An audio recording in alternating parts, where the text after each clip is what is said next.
As the global geopolitical landscape undergoes significant transformations, the nuclear threat has taken on new dimensions, especially in the context of the Russia-Ukraine war. Also, the Russia-Iran relationship is growing stronger.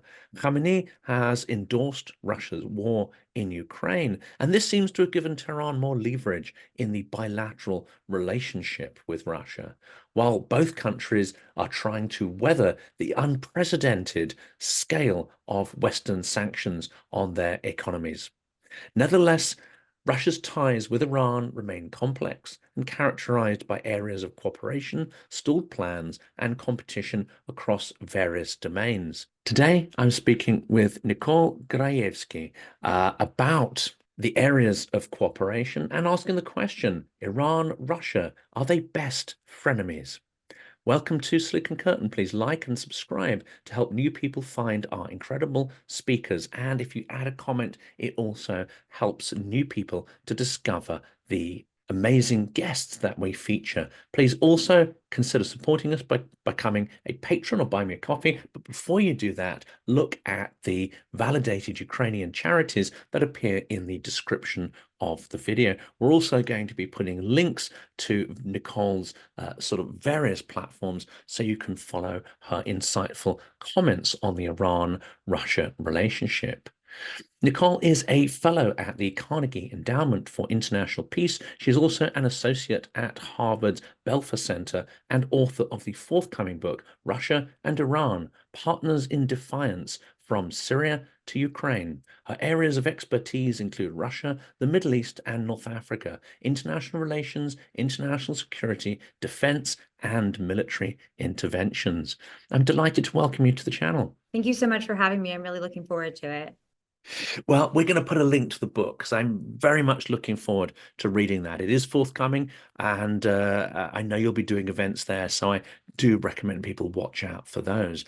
What we've seen, however, and let's get straight into probably one of the most difficult questions, we've seen an eruption of violence in the Middle East, and there have been various suggestions of Iran, Hamas, and even Moscow's involvement in those.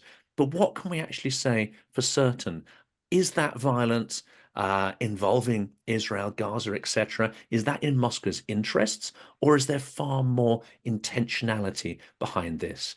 Are there more coordinated relationships between Hamas, Iran, and Russia? Well, I think it's a difficult question because Russia's obviously been involved in the Middle East since the Syrian civil war, since its intervention in 2015. And Russia does have relations with Hamas and, of course, with Iran as well. But prior to October 7th, Russia and Israel had quite a close relationship. It obviously kind of waned during the war in Ukraine because Israel was far more reticent to come out and support Russian actions. But this dynamic, what we're seeing right now with Russia kind of acquiescing or at least supporting, in essence, what Iran is doing and in Iranian airstrikes, I think some of the statements coming out of Russia really emphasize that around April 13th.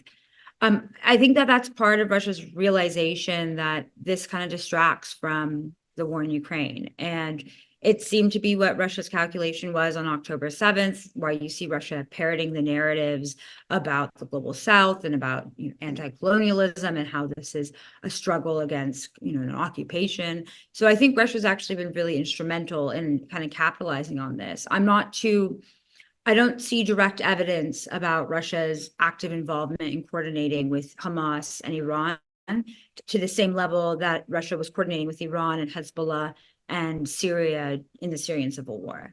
Is the relationship perhaps less, less direct, as it were? But nonetheless, there does seem to be military cooperation. There seems to be supply of various capabilities, enhancing the capabilities, both offensive and defensive, between Iran and the US. There have also been suggestions that Russia's been involved in both training and learning from, say, Iran's experience and potentially passing on its knowledge about drone warfare. So it's using Iranian hardware, but it is learning sort of techniques and skills. How much evidence do we have of the provision of sort of training support, as well as this sort of this market, as it were, for I would say buying, but actually it seems that it's shifted more to a barter kind of arrangement of military hardware and capabilities. Well, that side of it is definitely confirmed, and there's definitely really strong evidence on that. Obviously, the Russians have been purchasing drones from Iran. Now they're localizing and producing them within Russia. And so that's one dimension of it. And you're right, there is this kind of learning from kind of warfare, and even potentially Iran's ability to upgrade their drones based off of the experience, or at least the knowledge of Russian warfare and fighting in Ukraine. One thing that is interesting is that Iranian IRGC Aerospace Force advisors were in Crimea. They were deployed there to train Russian drone operators. Russian drone operators also traveled to Kashan airfield in Iran, which is where the main kind of base is for drone operations. And this was under the kind of guise of a military exercise, or military, actually not exercise, it was a military competition. So it's part of the great like Russian army games that they always talk about. And that's actually was a covert operation to pretty much train Russian drone operators in 2022. So there's been this connection, and it goes far, far back before the war in Ukraine. I mean, Russia and Iran have always had this kind of partnership where Russia would actually be the major supplier of Iranian military equipment, but it wasn't really the other way around. And I think in the Syrian civil war, there was this kind of interoperability and this cooperation that in some ways enabled what we're seeing in Ukraine today. Because if it wasn't for the Syrian civil war and these channels that were created, there wouldn't be this kind of close military to military cooperation that's occurring in Ukraine. And I think it's an interesting area, isn't it? Because those of us who are, I would say, extremely pro-Ukrainian, we tend to see the hand of Moscow, the cold, dead hand of Moscow behind every evil that takes place. But there are certain limits, aren't there, on the Iran-Russia relationship, ones that perhaps we were unwilling to acknowledge from a pro-Ukrainian start. So, for instance, you've suggested in one of your articles that Russia did not pledge support for Iran in the event of US retaliation against Iran for those attacks on Israel. Now, that's quite an interesting indication of the potential limits of cooperation. Oh, certainly. I mean, Iranian Telegram channels were creating this like false narrative that the Russians were coming out and stating that they would go in and intervene and support Iran in the instance of any kind of intervention. And so you see that disseminating on Iranian Telegram channels. It gets picked up on X by a lot of the kind of pro-Russian channels. And that kind of, I think, was a strategic thing that was happening within Iran, is that they would love to have this kind of support of Moscow, but it's not necessarily there. And there's no mutual defense cooperation there. And just even beyond that, the Russia-Iran relationship has really been fraught with challenges. I mean, I've been looking at the relationship quite closely since 2016, and just the level of where it's gone from then to now is quite remarkable in terms of just, I guess, coordination, but also fusing over some of the issues that they've had in the past. And these were really serious issues. These issues really transcended to on multiple domains. I mean, the military domain, there was a lot of delays on Russian military equipment to Iran in the past. The Russians voted against Iran Security Council sanctions on Iran. They voted for them. And then also there's this historical mistrust that has largely run through the relationship. And so there's been periods where the Russia-Iran relationship was actually quite low, and Russia was arguably closer to the United States. And so to see this kind of rapidly change, I think it has to do with both their domestic environments and their leaderships internally, their kind of mutual fears of regime change, this kind of, I guess, imperialistic push from both countries that have brought them together, and also a common enemy. And I think that's quite clear. So this wasn't a partnership that was arose because of natural interests. It was really one that was pushed through opposition to common policies. And this idea of the imperialist sort of mindset that you potentially have in both countries, that's, on the one hand, I guess that creates a certain sense of common purpose, but does it also create areas in which there could be, direct competition or a clash of interests? Russia has, I guess, a sense of being a regional hegemon, and it has this idea that it should control or influence at least all those territories that previously would have formed the Russian Empire. And to an extent, Putin's on record as saying that the demise of the USSR was a tragedy, and that implies, and in numerous speeches has implied, that somehow those countries that broke free of Russian influence should not have the kind of sovereignty that they claim or enjoy currently. But Russia will have global ambitions. Is Iran got the same kind of global ambitions, or is it more of seeing itself as a regional kind of imperial power? Well, Iran definitely doesn't have the global ambitions that Russia does. And Iran has really been confined to the Middle East in terms of its power projection. But what's interesting, and you kind of hinted at this, was this tension between both of them having these imperialistic tendencies, and is there any kind of overlap? And actually, after the collapse of the Soviet Union, one of the very staunch fears in Russia was that Iran was going to exert influence in what, the region that it paternalistically treats as its own, Central Asia, for example. So the Russians were quite concerned that Iranian influence, along with Turkish influence, would come and kind of, I guess, dethrone what they viewed as their own kind of paternalistic region. But the Iranians essentially backed out, and they realized that the Russian arms and Russian civilian nuclear cooperation were much more important than kind of this so-called Persian history within the region. And so that's an interesting area. I mean, I do think that there's a clash between Russia and Iran at times, because Russia does exert itself as being more superior to Iran. And you frequently see the Iranians getting quite frustrated about this. So in 2016, there was an incident during the Battle of Aleppo where the Russians used an Iranian airbase called Hamadan, and just basically for refueling for the Syria campaign.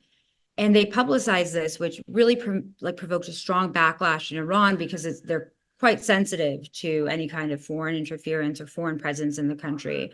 And I think one of the comments that came out of it, if I can recall correctly, is from their former defense minister that said, Russia likes to see itself as a great power, but ends up mistreating its partners in the process. And so I thought that was pretty interesting and a good example of this tension that there is in this relationship.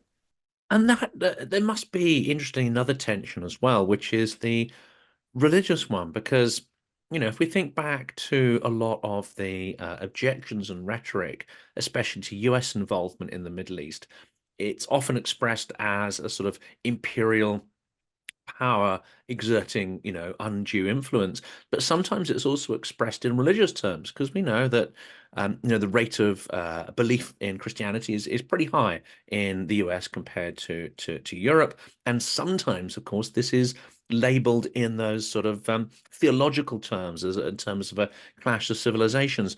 But Russia is, of course, Orthodox. Russia is an Orthodox Christian country. I mean, its church may be run by the secret services, but nonetheless, it proclaims itself part of that tradition. Is there any perceived clash there, or are those contradictions kind of ignored by people? Well, I think it's certainly ignored by the security services. If anything, I mean, Iran helped Russia in the 90s. IRGC officers actually did help Russia in the 90s suppress some of the separatist movements in Chechnya. They provided tactics on this. And this was one of the things that really helped, I guess, Russian security services get an appreciation for Iranian tactics. But I mean, Russia is ostensibly a Muslim country as well. They have promoted a lot of dialogue of civilizations as a way to actually go against the clash of civilizations.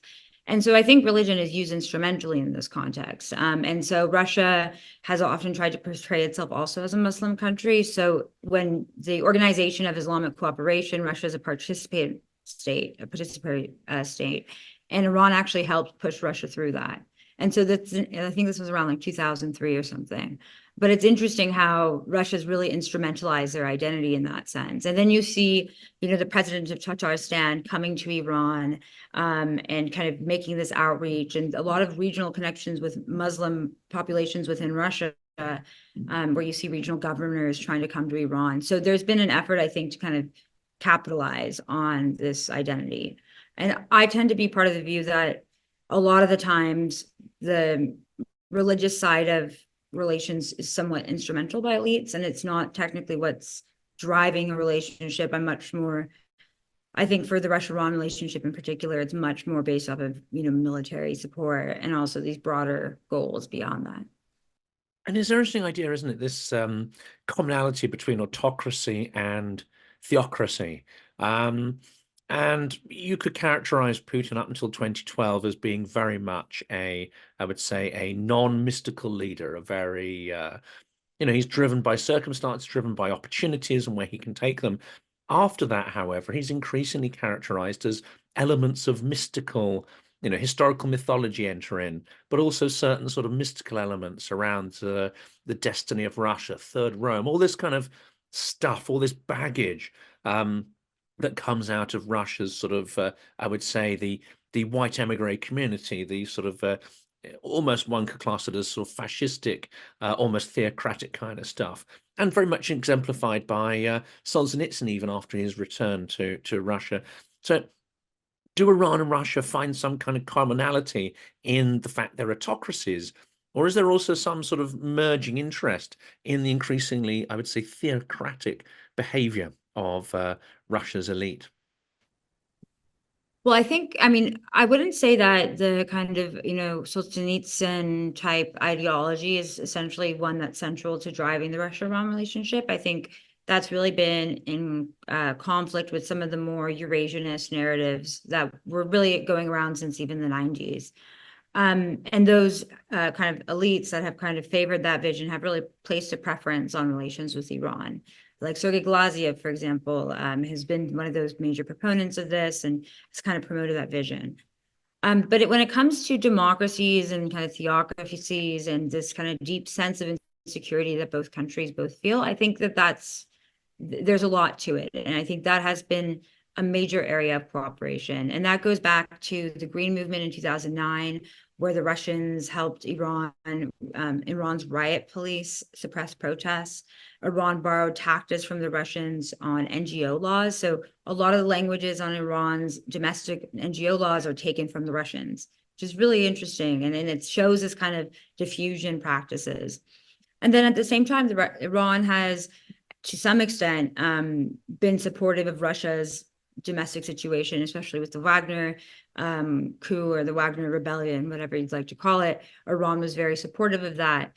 And I would say that since 2014 and increasingly, there's been more agreements between the internal services within Russia and Iran. So 2014, there was a big agreement between the ministries of interior. More recently, there was a cybersecurity agreement, which really just encompassed anything involving unrest. And there's also more coordination, memorandums of understanding signed between their various police forces and internal security services. So that side of cooperation, I think, is really important. And sometimes it's overlooked because the Russia-Iran relationship has, wrought so much horror across the world that it's usually focused from outside. But actually within, they both share a lot of tactics and they're both supporting each other there.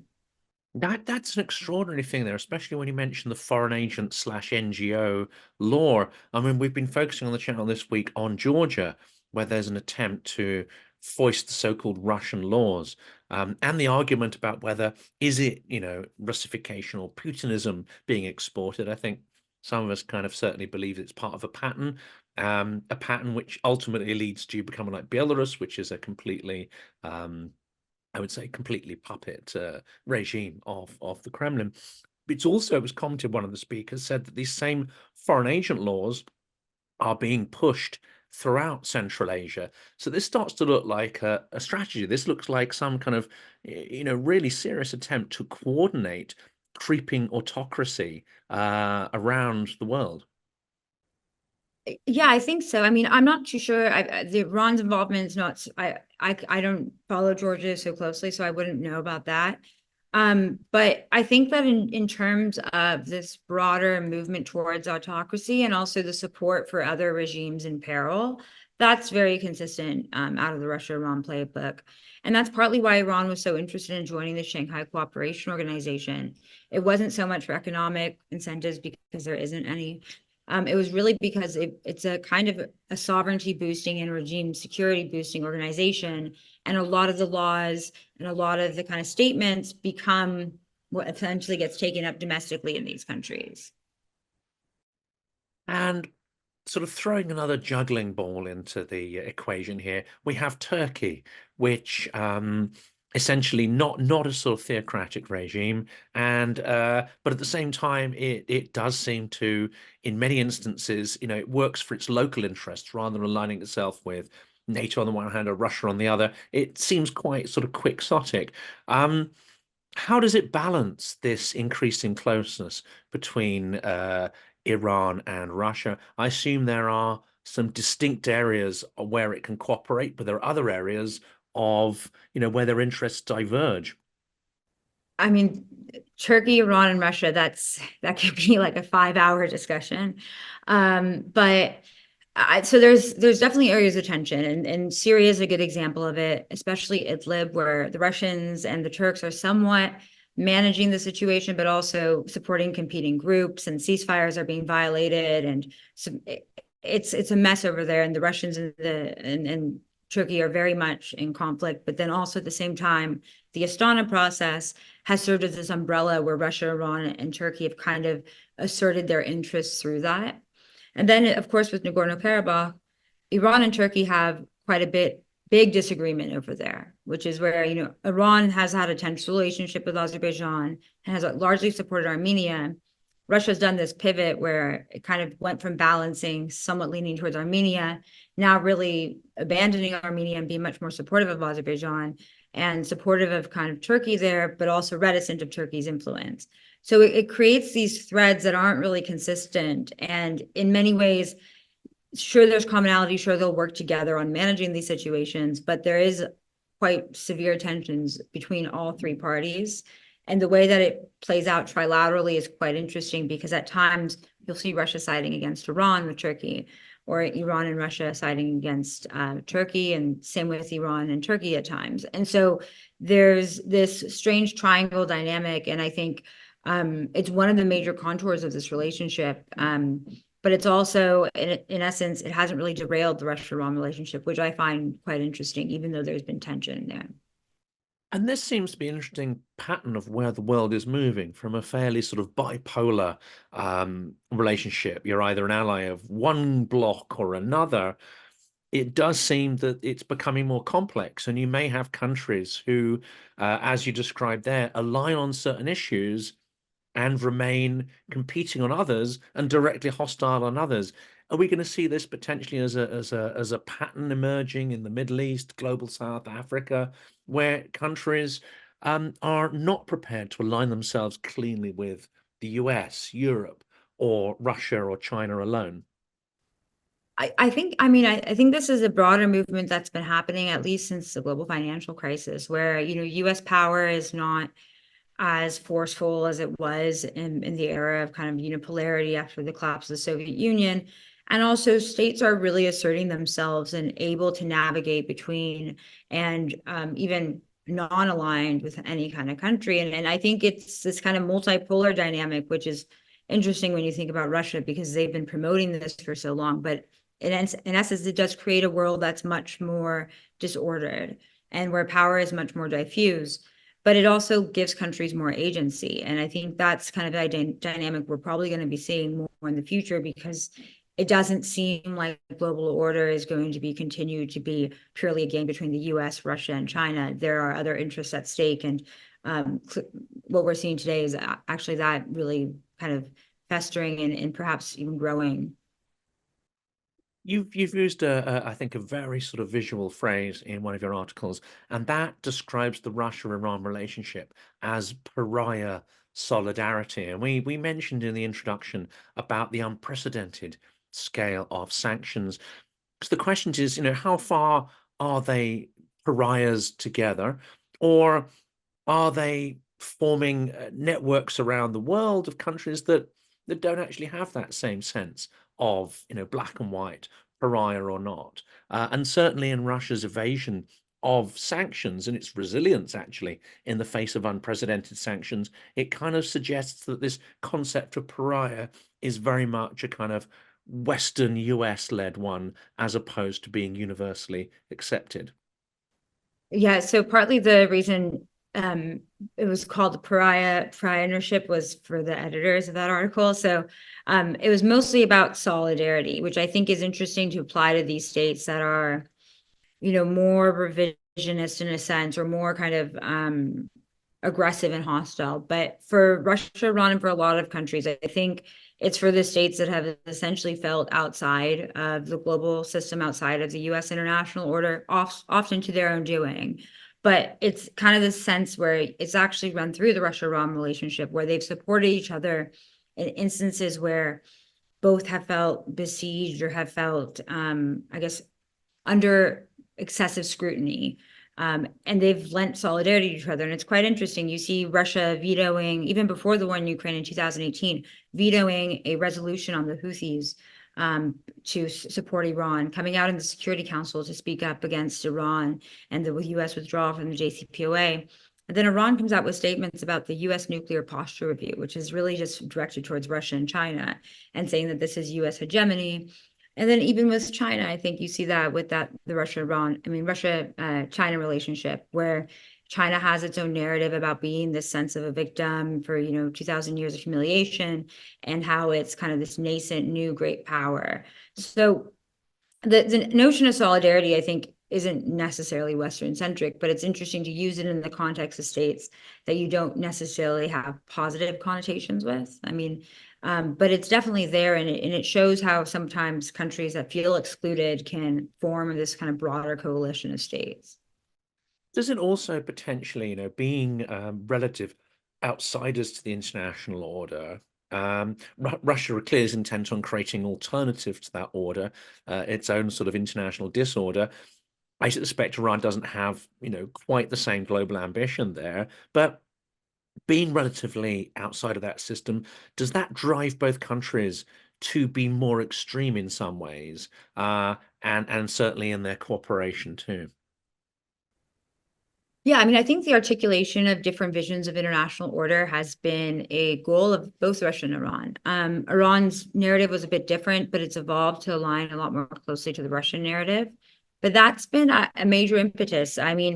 Within international organizations, both have really articulated this sovereignty-focused international order, which really, in essence, means that only certain states could have sovereignty, and that they can exert, their influence over whatever states they view in their so-called spheres of influence.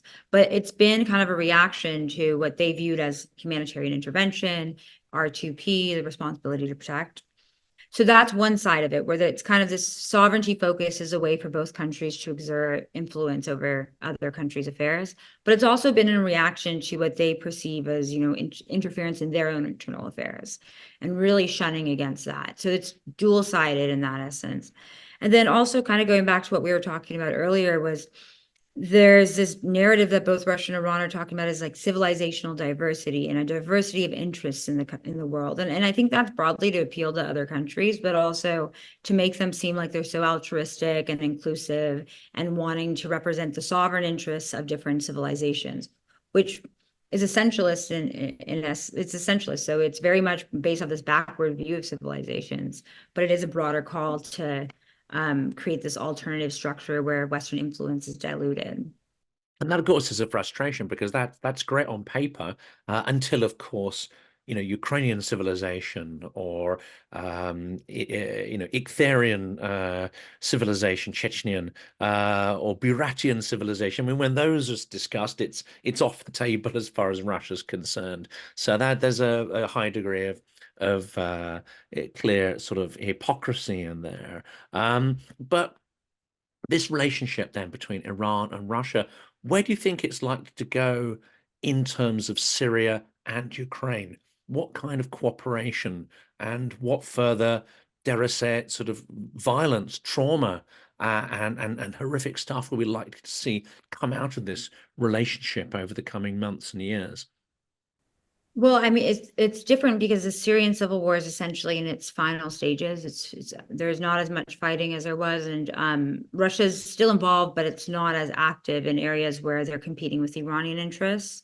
So just to give a bit of a background, before the war in Ukraine, Russia and Iran were largely competing over interests and territory, and also influence within the country. But it seems that since the war, Russia has been much more receptive to Iran's increase in influence, especially in the northeast near Deir ez-Zor, which is by the Syrian Iraqi border, and also even in the south, which is near Israel. So that's been one dynamic. There's still competition over economic influence in the country, and Russia's still very active in Idlib, and they still have a military presence in the country. When it comes to Syria, I mean, when it comes to Ukraine, one thing that draws both countries together is not only the role of Russia and Iran, but also the just immense amount of humanitarian catastrophe that both have brought on to two countries. And it's the destruction that we see in Syria is just it's unprecedented, and Ukraine has gone through that as well. But it's hopefully, and I think this is, it's been a good sign that there's been, the approval of the aid package, that cities don't become leveled to the extent that almost the entirety of Syria was, where Syria is essentially parts of it are uninhabitable. And I know Ukraine's going through that right now as well, but I think that's one reason to continue supporting Ukraine and to continue with these aid packages and to making sure that Ukraine has this resources and the armaments necessary to continue their war against Russia. Because if not, you're going to see another Syria situation. And one thing is that Syria doesn't get a lot of attention anymore, but it really was the precursor to this war. And neither the Ukrainians nor the Syrians deserve to be forgotten in that sense. And interestingly, do you see Syrians actually fighting on the side of Ukraine? You see others showing commonality in interests, and you do, sometimes see Syrian and Ukrainian flags being used in protest in various places, which I think is fascinating. You mentioned something a minute ago I'd like to draw on, because I think it's an absolutely fascinating concept. And this is the Western idea that if you have legal sovereignty, you have sovereignty. You can negotiate various aspects of that with partners and so on, but sovereignty means sovereignty. Whereas what you describe here with Russia and Iran, they have a different concept. They have a concept of tiers of sovereignty. Some countries are seen as more sovereign than others, and maybe to an extent, it's who they choose to align with. So Russia may not see Western European countries as fully sovereign because they're allied with the US, and it sees the US as the big influence in that relationship. It may not see Czechia, Romania as fully sovereign because they formed part of the USSR. Does Iran share that idea of tiered sovereignty? And actually, what's the implication? Because that surely is an open door to further interventions, invasions, and various other violent acts. Well, actually, this gets back to some of the religious stuff we were talking about earlier. I mean, Iran tends to view countries with Shia populations as less sovereign and as more kind of prone to this pan-Islamic vision and kind of promoting intervention through proxy groups and exerting their influence in that sense. Whereas I think Russia and their view of qualified or kind of tiered sovereignty, as you mentioned, is really shaped off of this historical kind of administrative boundaries of the former Soviet Union. And this goes back centuries, though. I mean, these administrative boundaries were really formed based off of this imperialistic sense of the Russian Empire, and then it continued on with the Soviet Union. And so that side of it is a bit different because Iran never really had full territorial control over Iraq, for example, in the last few centuries. So it's kind of a bit, there are different types, I guess, of tiered sovereignty, but they both have that sentiment. You also mentioned the nuclear aspect. I think that's an intriguing part of this. Of course, Russia has broken with, I would say, conventions during the Cold War, and it's now actively using its nuclear arsenal as a kind of terroristic threat in the context of a conventional war. That was never done by the Soviet Union. So this is, obviously I would say a terrible escalation. But the fact that the West and the US is not pushing back as hard as it might do on Russia and defending Ukraine in a timely fashion, as we've seen, arms drip fed in, almost certainly because of the fear of nuclear escalation. What are the implications of this? You have both Iran and Russia essentially pushing against ideas of non-proliferation and creating an environment where mutually assured destruction no longer works. Because if you're prepared to threaten and use nuclear weapons in all conflicts and all circumstances, as opposed to using it as a deterrent concept, then that destroys the idea of non-proliferation. And the question really is this going to lead a lot more countries to seek to have their own nuclear arsenal as the only form of protection against both nuclear and conventional attacks? There's been an interesting dynamic in the nuclear realm for Russia, where they placed a higher emphasis on their nuclear weapons and their weapons capabilities, but also decreased their attention to the non-proliferation regime. So the non-proliferation regime created to basically enshrine the certain nuclear weapon states that were there at the time of the treaty, while prohibit other countries from getting nuclear weapons, but allowing other countries to have peaceful nuclear energy. So Russia's really kind of withdrawn from the non-proliferation regime. They haven't been as active in supporting initiatives that even during the Soviet Union, at times the US and the Soviet Union cooperated in favor of non-proliferation. The Russians, as recent as 2015, 2018, were at least willing to cooperate with the United States on the Iran nuclear file, and even before that on North Korea, but that's not really there anymore.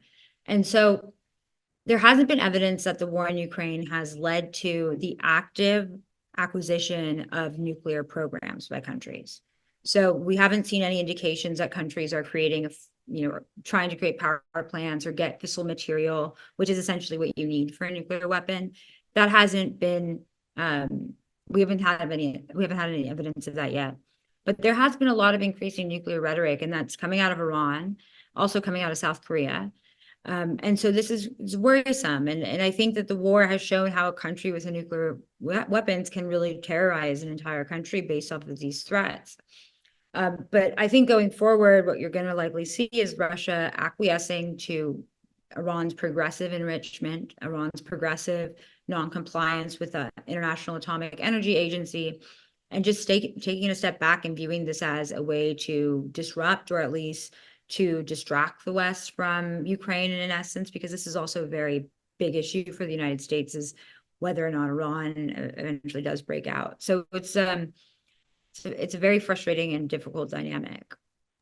I've just got sort of two questions left really on this. One, of course, is that with the continuing supply of components between Russia and Iran for different systems going each way, things that were raised 2 years ago which seemed absolutely outlandish, for instance British Storm Shadows hitting Russian territory, rail logistics, that kind of stuff, the idea of Ukraine having incursions into Russian territory, Belgorod, Kursk, there are things that were inconceivable 2 years ago which are now accepted, normalized, and are happening on a daily basis. One of the things which currently is seen as beyond the pale, but easily could be, I think, normalized this time next year or whenever, is the idea of a more active intervention in stopping and searching ships potentially breaking the oil sanctions, the oil price cap sanctions, Russia's grey fleet, and of course the transport of military components. The route between Russia and Syria, Iran would be a key one, of course, and the illegal shipment of grain, stolen grain from Ukraine as well.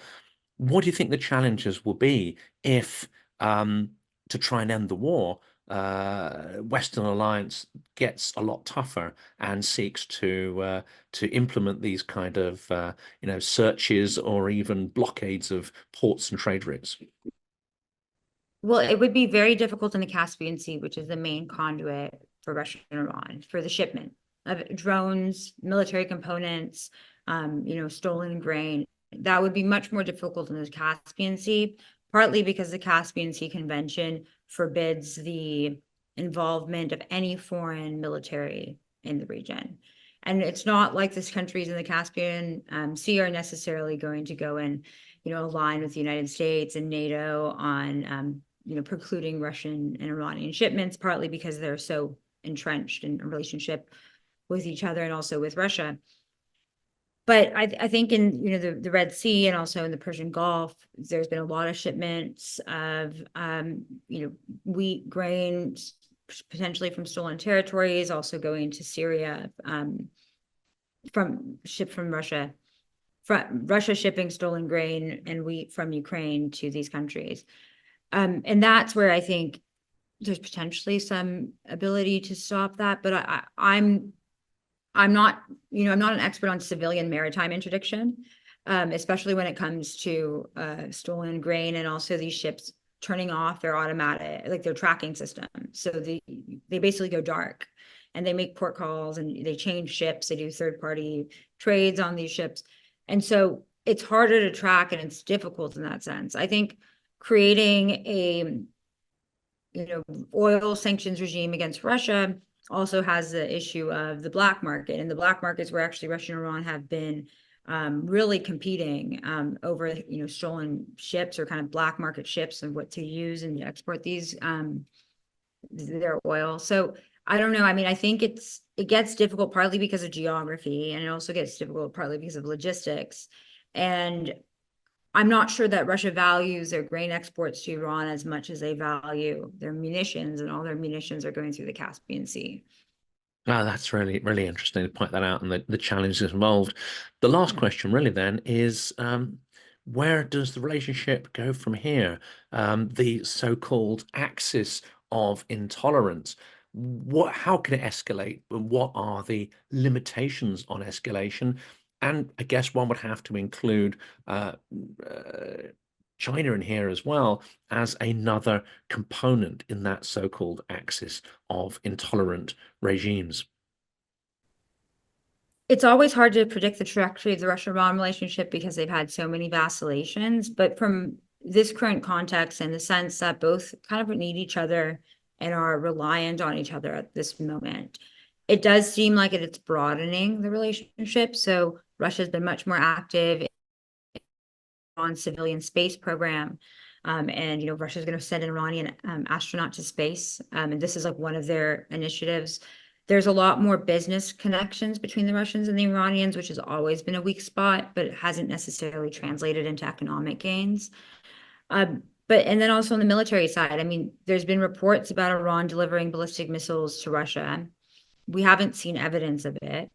Iran's partly reticent because of potential European Union or E3, Germany, France, and the UK, their reaction to that because of its relation to the Iran nuclear deal and their sanctions subsequently. But so that's one area of the relationship where it's kind of hardware, trade, kind of that side. And there's the other side, it's where they continue to promote this idea of an alternative order and promote their kind of hypocrisy when it comes to international order, and kind of try to make that and enshrine that into documents, statements, opposing the West and opposing democratic countries within international organizations. And this has at times occurred with China, and China has been very much more active in some sense within international organizations of actually cooperating with Russia, where in the past China essentially acquiesced in these organizations, but we've seen China becoming much more active. China is a major part of Russian and Iranian oil exports. And it seems that China is also really supporting Russia's war machine. So this dynamic doesn't seem to be going in a really positive direction for, the sake of humanity. But there are frictions. I mean, the Russia-China relationship's not perfect. There's a lot of kind of Russia's sense of inferiority towards the Chinese. And then also with the Russia-Iran relationship, there's these historical grievances. The Iranians are quite frustrated with delays with the Su-35. And there's been periodic tensions, and especially if Iran, certain factions within Iran do have a severe kind of, I guess, aversion to Russia. And if you see that kind of shift domestically, that could also lead to a breakdown. So it's kind of in flux in a sense, but the broader trajectory seems to be going in a much more coordinated direction. Thanks so much for coming onto the channel. That's an incredible level of detail, an absolutely fascinating angle on what's been taking place. And of course, Iran has been critical actually in helping Russia in its attacks on Ukraine. And this is, I'm so pleased we're able to really take a deep dive on this for the first time on the channel. Nicole, thank you so much. And I strongly recommend people check out your book, which is coming out in August, I believe. Yes, yeah. Thank you so much for having me. I really appreciate it. Yes.